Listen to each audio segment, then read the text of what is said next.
দুনিয়া এবং পরকাল এই উভয় জগতের সফলতাই একমাত্র আল্লাহ তাআলার হাতেই। আপনি যদি দুনিয়ার সফলতা চান তাহলে অবশ্যই আপনাকে আল্লাহর কাছ থেকেই নিতে হবে, অর্থাৎ আল্লাহ যদি সফলতা দেন তাহলে দুনিয়ায় আপনি সফলতা পাবেন। আবার পারলৌকিক জীবনেও যদি আপনি জান্নাত চান, সফলতা চান, তাহলেও আপনাকে আল্লাহর প্রতি হাঁটতে হবে, আল্লাহর কাছ থেকেই নিতে হবে। আল্লাহ ছাড়া আপনার কেউ আপন নয়। কিয়ামতের ময়দান যেই দিন কায়েম হবে, বিচার আরম্ভ হবে, নবীরা পর্যন্ত ইয়া নাফসি ইয়া নাফসি করবে, আর সাধারণ মানুষ তো ইয়া নাফসি ইয়া নাফসি করবেই। সেই দিন নিজ সন্তান, স্ত্রী, মা বাবা সবাই যার যার অবস্থানে থাকবে, কেউ কারো কোনো উপকারে আসবে না, কেউ উপকার করতে চাইবে না। আল্লাহ রাব্বুল আলামিন সেই দিন আপনার প্রতি সহায় হবেন, তিনি ছাড়া আর কোনো উপায় থাকবে না। পবিত্র কোরআনে আল্লাহ তাআলা ইরশাদ করেন, রব্বানা আতিনা ফিদ দুনিয়া হাসানাতাও ওয়া ফিল আখিরাহ হাসানাতাও ওয়া কিনা আযাবান নার। আল্লাহ তাআলা এখানে শিখাই দিচ্ছেন, বান্দা তুমি আমার কাছে এইভাবে দোয়া করো যে আল্লাহ, দুনিয়া এবং পরকাল উভয় জগতের সফলতা তুমি আমাকে দান করো, অর্থাৎ দুনিয়ার কল্যাণ দান করো, পরকালের কল্যাণও দান করো, আর জাহান্নামের আযাব থেকে বাঁচাও।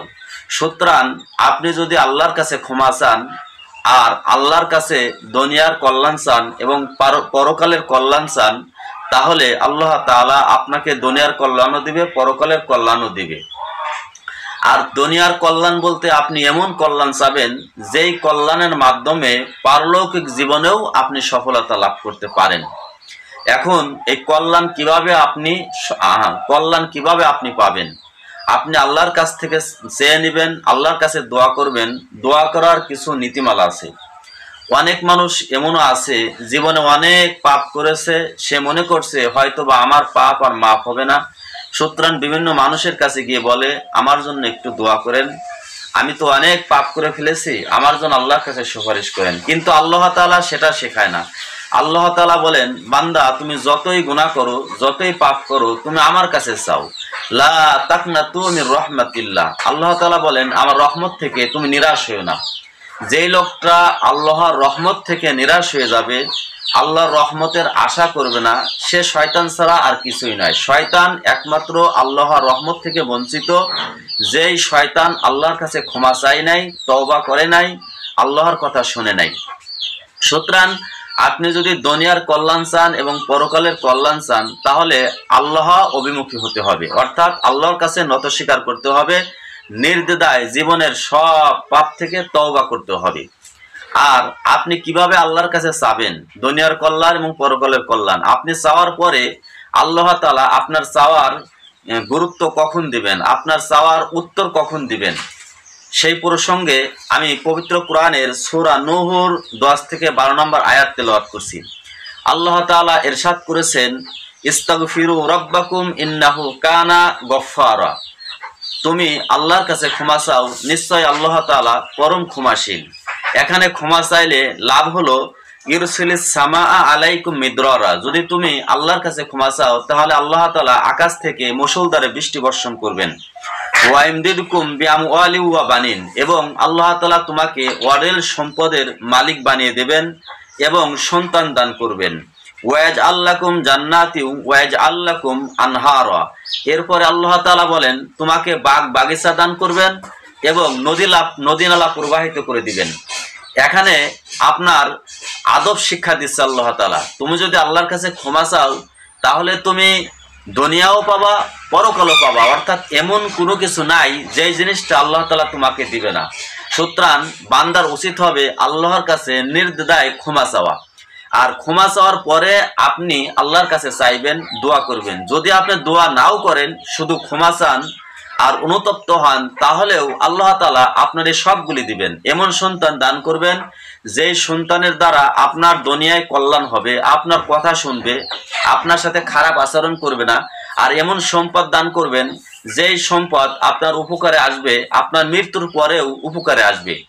এবং আল্লাহ তাআলা আপনাকে এমন কল্যাণ দান করবেন যেই কল্যাণের দ্বারা পরলৌকিক জীবনেও আপনি জান্নাত পেয়ে যাবেন। সুতরাং আপনি ক্ষমা চাবেন এবং ক্ষমা চাওয়ার পরে আল্লাহর কাছে প্রার্থনা করবেন যেভাবে আল্লাহ শিক্ষা দিছে। রব্বানা আতিনা ফিদ দুনিয়া, হে আল্লাহ আমাকে দুনিয়ায় কল্যাণ দান করো, ওয়াফিল আখিরাতি, আর আখিরাতেও কল্যাণ দান করো। এখানে এই কল্যাণ আল্লাহর কাছে চেয়ে নিতে হবে। আর আপনি ক্ষমা কিভাবে চাবেন?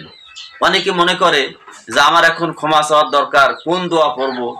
আসলে ব্যাপারটা এরকম নয়। আপনি ক্ষমা চাবেন, এটা আল্লাহর সাথে আপনার কানেক্টিভিটি হতে হবে, আল্লাহর সাথে আপনার সম্পর্ক বাড়াতে হবে। আপনি আপনার মাতৃভাষায়, আপনার যেই ভাষার দখল আছে, আপনি সেই ভাষায় আপনি আল্লাহর সাথে কথা বলতে পারেন। আপনি আবেগ ভরা কণ্ঠে আল্লাহর সাথে কাকুতি মিনতি করে আল্লাহর কাছে মাপ চাইতে পারেন। এরপরে আপনি দোয়া করতে পারেন। তাহলে আল্লাহ তাআলা অবশ্যই আপনার দোয়ার জবাব তিনি দিবেন। কারণ আল্লাহর ভান্ডারে কোনো কিছু কমতি নাই। দুনিয়ার মানুষের কাছে একবার থেকে দুইবার তিনবার চাইলে সে বিরক্ত বোধ করে, কিন্তু আল্লাহ তাআলার কাছে যতই আপনি চাবেন আল্লাহ তাআলা বিরক্ত বোধ করবেন না, বরং আল্লাহ তাআলা আপনার কাছে, আপনার জন্য, আপনার উপরে আল্লাহ তাআলা খুশি হয়ে যাবেন। এই জন্য আপনি আল্লাহর কাছে চাবেন, কিন্তু ক্ষমা চাবেন, জীবনের সব গুনাহ থেকে আল্লাহর কাছে নির্দ্বিধায় মাপ চাবেন। আর আপনি এভাবে বলবেন না যে আল্লাহ আমি এই গুনাহ করেছিলাম এই কারণে, আপনি এগুলো বলার দরকার নাই। আল্লাহ তাআলা সবকিছু জানেন আপনি কি কারণে এই পাপ কাজ করেছেন।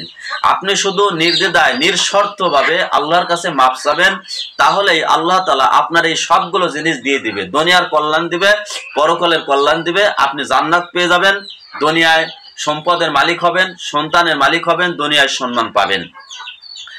আর আপনি নামাজের মধ্যে, নফল ইবাদতের মধ্যে আল্লাহ তাআলার কাছে চাইতে পারেন। আর আপনি যখন আল্লাহর কাছে মাপ চাবেন তখন চোখের পানি ছেড়ে দেওয়ার চেষ্টা করবেন। যদি আপনার চোখ থেকে পানি বের হয় আর আল্লাহর কাছে মাপ চান, তাহলে আল্লাহ তাআলার আসমানের সকল দরজাগুলো খুলে যাবে, আল্লাহর রহমত তখন উতলিয়ে পড়বে। আর আল্লাহ রাব্বুল আলামিন অবশ্যই আপনার দোয়ার জবাব দিবেন। এই জন্য আল্লাহ তাআলা বলেছেন, ওয়াইজা সালাকা ইবাদি আন্নি ফাইন্নি করিব উজিবু দাওয়াতাদ দাঈ ইজা দাআন। হে হাবিব, আপনার কাছে আমার সম্পর্কে জিজ্ঞাসা করে আপনি বলুন আমি বান্দার অতি নিকটেই, যখন সে আমার কাছে কিছু চায় আমি তার চাওয়া অনুযায়ী তার সঙ্গে সঙ্গে তার চাওয়াটা আমি দিয়ে দেই। সুতরাং আপনি চাইবেন, আল্লাহর কাছে ক্ষমা চাবেন, আপনার মাতৃভাষায় ক্ষমা চাবেন। আপনি শুধু বলবেন আস্তাগফিরুল্লাহ আস্তাগফিরুল্লাহ, কিন্তু আপনি আস্তাগফিরুল্লাহর অর্থই জানেন না, তাহলে আপনি আল্লাহর কাছে কি চাচ্ছেন? এরকম আস্তাগফিরুল্লাহ 1000 বার পড়লেও আপনার কোনো উপকারে আসবে না।